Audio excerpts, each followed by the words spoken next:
కంచుకోటను బద్దలు కొడతామన్నారు అంబటి. రానున్న ఎన్నికల్లో గుంటూరు పశ్చిమ నియోజకవర్గంలో టీడీపీ కంచుకోటను బద్దలు కొట్టడమే లక్ష్యమంటూ వైసీపీ సమన్వయకర్త అంబటి రాంబాబు స్పష్టం చేశారు.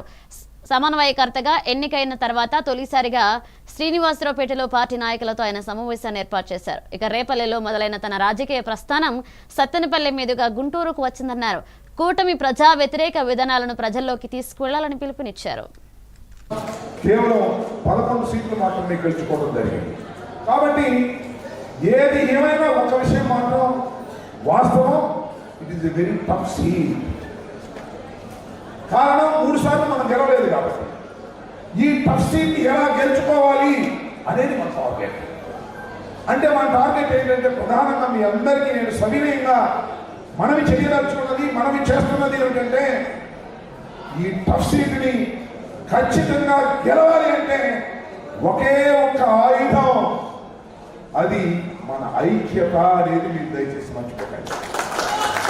ఎక్కడ చీమ కూడే సందు కూడా లేకుండా ఐక్యంగా ఉన్న రోజున తెలుగుదేశం కంచుకోట అనుకుంటున్నారే, ఆ కంచుకోటని ఒక్క దెబ్బకే పగలగొట్టగలుగుతామనే విషయాన్ని మీరు దయచేసి మర్చిపోతుంది. అది చాలా మంది అది